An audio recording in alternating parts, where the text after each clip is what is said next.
Bem com vocês? Não vou dar. Gente, principiante, viu? Olha só, tudo bem com vocês? Como é que andam as coisas? Jaguar, a turma aqui do Mais me convidou para passar 7 dicas fundamentais para o segundo dia. Sábado passado, de 17h30 às 20 horas, eu estive com um grupo passando algumas orientações. E hoje eu vou comentar com vocês rapidinho 7 informações fundamentais. Primeiro, pendência versus recorrência. Todo aluno bom sempre vai apresentar atraso, sempre vai ter algum conteúdo que não conseguiu estudar da mesma forma. E aí, quando ele pensa nessa situação, ele acaba se angustiando, se sentindo cada vez despreparado. Mas, gente, nessa reta final não adianta olhar para trás. Ao invés de pensar na quantidade de conteúdos que você não conseguiu estudar, o ideal é que hoje, amanhã, você consiga estudar, revisar, responder uma ou duas questões dos conteúdos mais cobrados, mais recorrentes da prova de amanhã, que inclusive é a prova mais complicada dos 2 Enems, porque são muitos cálculos e pouco tempo. Então, primeira dica, entre pendência e recorrência, foca nos conteúdos que mais caem. Na semana passada eu distribuí no grupo do Telegram o top 3 de cada disciplina. Daqui a pouquinho eu vou disponibilizar também para os nossos alunos. Segunda dica, investir no erro. Se você é muito bom em PA, você não precisa revisar PA. Você corre para exponencial, que você tem dificuldade. De hoje para amanhã, pega todos os teus simulados, verifica os conteúdos que você mais errou e foca na revisão desses conteúdos. Porque, querendo ou não, onde você é bom é nota quase que garantida. E quando você consegue superar aquela questão, aquele conteúdo que você tem um grau de dificuldade maior, consequentemente são questões adicionais. Então, quer revisar alguma coisa? Corre para o top 3, corre para o top 5, para os conteúdos de maior relevância. Ou pega todos os simulados que você fez e destaca de ciências da natureza e matemática os conteúdos que você mais errou e foca na revisão desses conteúdos. Terceira dica para a gente, GTP, Gerenciamento de Tempo de Prova. Eu já venho explicando para vocês que vocês terão 3 minutos para desenvolver 5 ações. Ler, identificar o nível da questão, propor uma resolução, aplicar a resolução e gabaritar. No segundo dia, é quase que impossível, tem muitos cálculos. Então, o que é que acontece? Vocês precisam estar atentos àquela dica que eu venho conversando com vocês desde setembro. Primeiro, domingo, matemática e ciências da natureza. Obviamente que a UFAL, aqui em Alagoas, atribui 20% de importância para cada disciplina. Então, teoricamente, não tem uma área mais importante do que a outra. Mas acertar 20 questões de matemática eleva muito mais a sua nota do que 20 questões de natureza. Logo, você precisa fazer uma leitura muito objetiva, focando no que realmente vai elevar ainda mais a tua nota. Então, primeiro, pegou a prova, começa por matemática. Faz uma leitura, já eu vou ensinar para vocês como ler as questões de amanhã. Mas faz uma leitura. Identificou a questão fácil? Responde.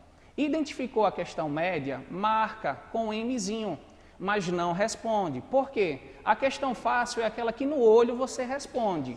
A média é aquela que você vai levar um pouquinho de tempo.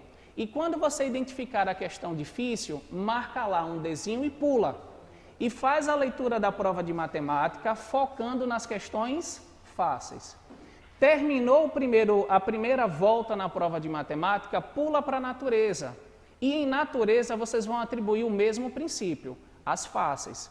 Quando eu observar a questão e identifiquei que é fácil, eu respondo. Média eu coloco um Mzinho, difícil eu coloco um D.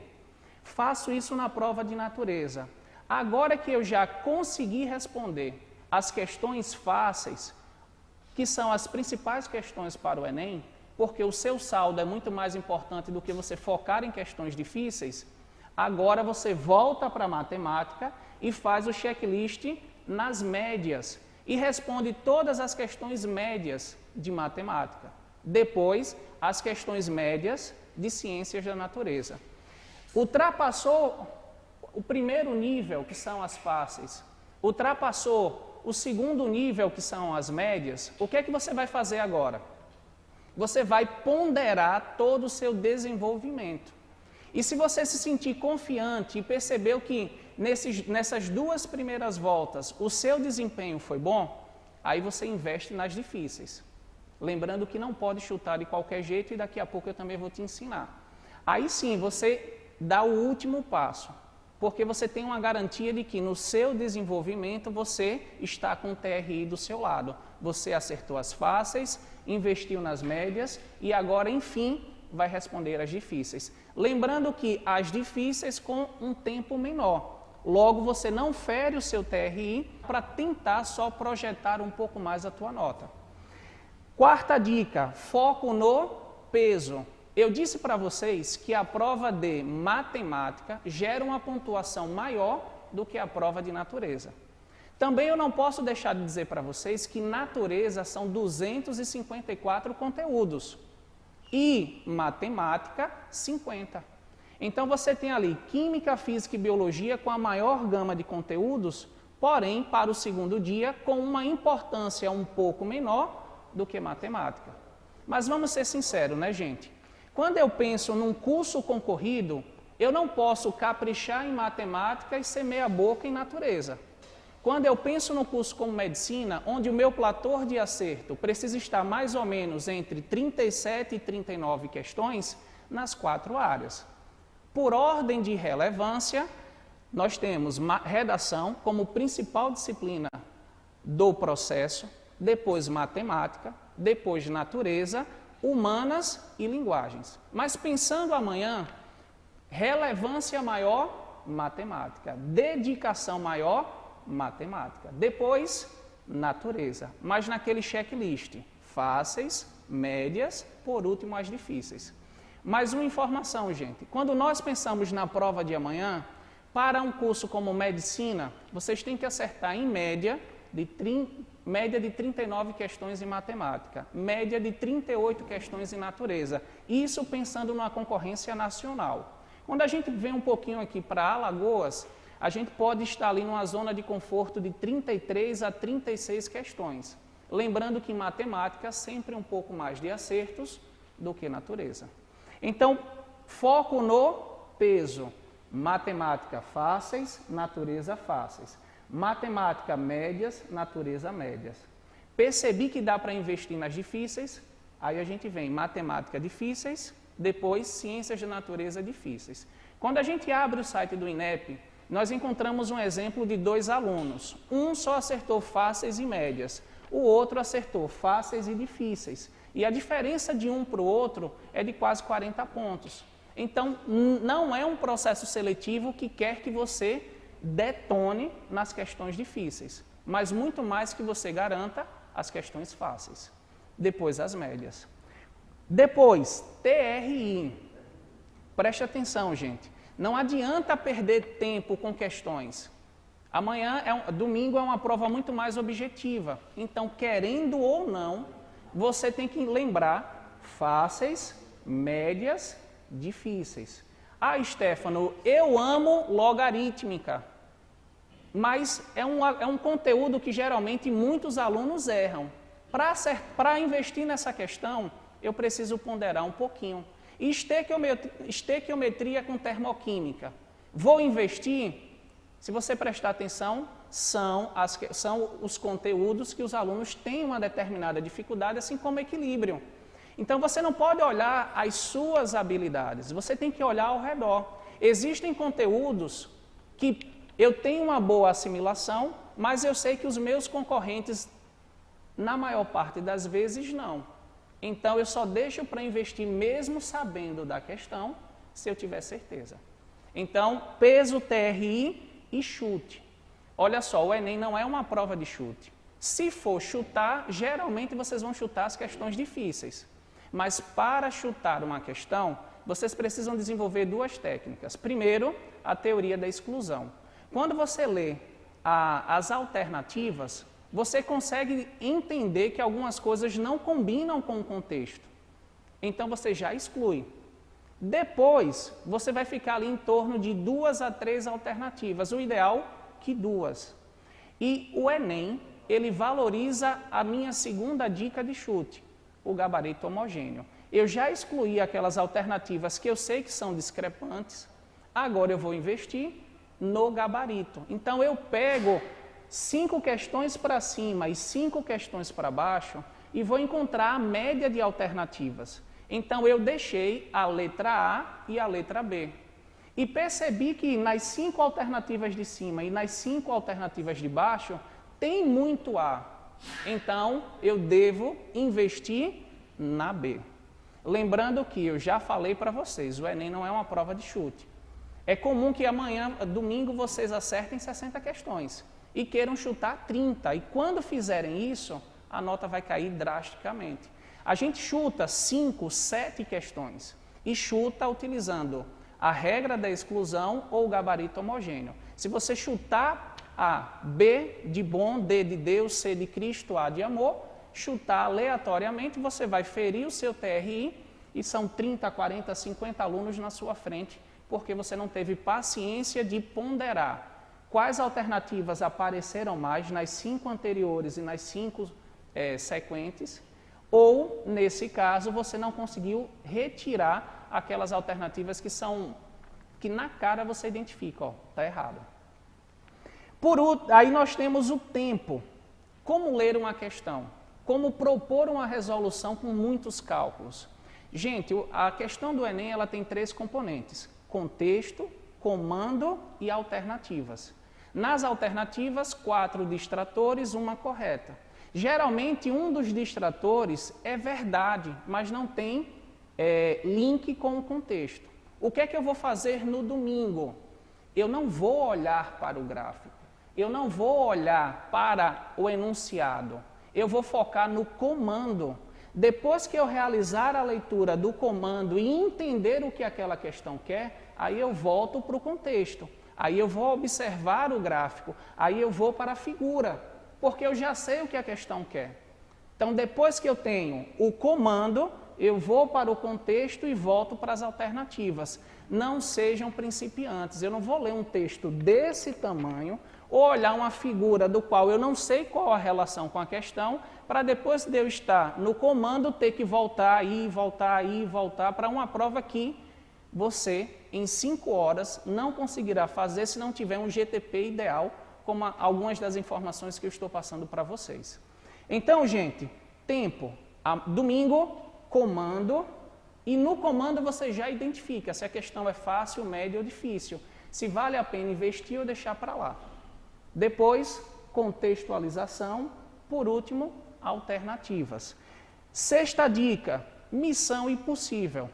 Não, o meu professor só trabalhava questões do ITA. Eu sei tudo, eu só desisto de matemática quando eu acertar as 45. Isso é loucura. Existem questões que são colocadas ali exatamente para você perder tempo. Então, se você não quer passar no vestibular de matemática, o seu foco é outro, esquece as difíceis. Primeiro, fáceis. Depois, médias. Por último, as difíceis. E com muita ponderação para você não ferir o seu TRI. Então, não perde tempo. E detalhe, gente, eu li a primeira questão, vi que era fácil, respondi. Eu li a segunda questão, vi que era fácil, respondi. Na terceira questão, eu vi que era muito difícil e eu travei. Naquela hora, eu me sinto o pior dos alunos. Olha, tem que mudar essa situação.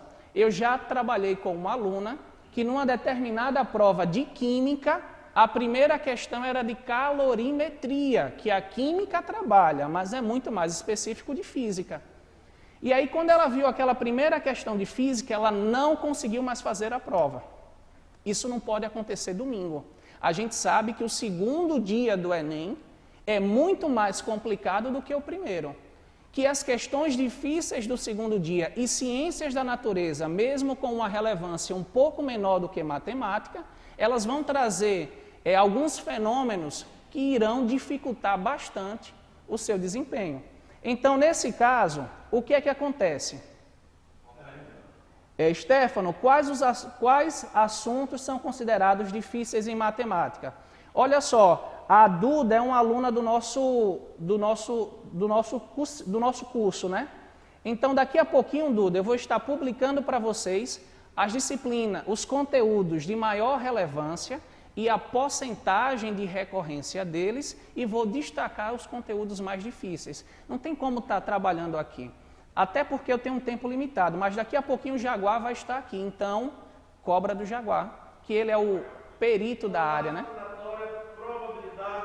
Análise combinatória, probabilidade, trigonometria e logaritmo, são os 4 mais. Mesmo que você detone nesses 4, deixa para o final. Pondera o teu desempenho. Você tem que ter muito mais constância do que foco nas difíceis. Então, voltando, eu me deparei com a questão difícil, eu não travo. Eu peço para ir no banheiro, eu respiro 3 vezes fundo, eu balanço a cabeça, eu mudo de prova, mas eu não posso entender que aquela questão difícil vai definir a minha prova, até porque o Enem não está nem aí para as difíceis. Porém, para cursos difíceis, para cursos concorridos, vocês precisam entrar no campo das difíceis, acertar 2 a 3 questões difíceis. Mas vocês precisam sempre estar atento de maneira analítica no seu desempenho durante todo o processo. Última dica, gerencie a ansiedade. O que é ansiedade? Eu olho para mim e me sinto totalmente despreparado. Ficou muita matéria pendente. Eu não consegui assistir todas as aulas. Então, eu não me sinto capaz de enfrentar esse desafio. Segunda situação que gera muita ansiedade na véspera da prova. Eu olho para o Enem e digo, é muito difícil. Eu sei que eu sou bom, eu sei que eu tenho competência, mas eu olho para o meu desafio e entendo que ele é muito complicado. Então, esses 2 sentimentos, quando inundam a minha mente, eles vão gerar muita ansiedade. É comum, sempre antes de um grande dia, você ponderar a sua vida, você fazer um checklist das suas ações. E não existe juiz mais carrasco do que nós mesmos. Então, eu vou me sentir incapaz ou mesmo com uma determinada preparação, me deparando com um desafio que eu acho extremamente difícil. Então, o que é que eu vou dizer para vocês? Nesses momentos, vocês precisam valorizar todo o progresso que vocês desempenharam. Vocês precisam olhar todos os simulados que vocês fizeram e lembrar do platô de acerto de cada questão. Eu trabalhei com alunos que estão com 39 acertos, com 40, com 41. Eu não posso me permitir o sofrimento com um platô de acertos constante como esse. Agora, se você não fez simulado, se você não fez uma preparação analítica, se você não focou no seu desenvolvimento e no seu crescimento, se você foi um pouquinho Zeca Pagodinho, deixa a vida me levar, a vida leva eu, fica um pouco complicado.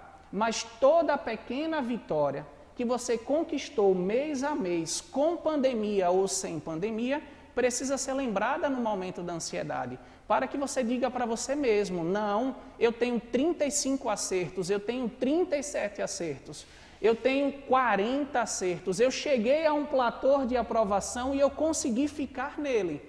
Consequentemente, você desenvolve previsibilidade. O que é isso? Você vai chegar no domingo já entendendo que você está mais que preparado para esse jogo. Porém, se você for um pouquinho de Zeca Pagodinho, tenta fazer atividades prazerosas no dia anterior. Se você não fez análise diagnóstica, se você não investiu na construção analítica do seu desenvolvimento, mês a mês, semana a semana, quinzena a quinzena, se você não conseguiu lembrar dos seus platores de acerto, ou se você não tem ideia de qual posição você está hoje, tenta valorizar os momentos bons da sua trajetória. Tenta pensar de maneira positiva. Investe em atividades que geram prazer, porque eles vão diminuir um pouquinho essa taxa de ansiedade. E por último, respiração. Respira fundo, até onde você conseguir, prende. Quando você não mais conseguir prender, você solta vagarosamente. Quando você esvaziar, você prende de novo e segura até o seu limite. Depois você respira novamente e prende. 3 vezes, 5 vezes. É muito bom também fazer uma terapia, nesse caso, vocês trabalharem um pouquinho com meditação guiada, para desacelerar um pouquinho.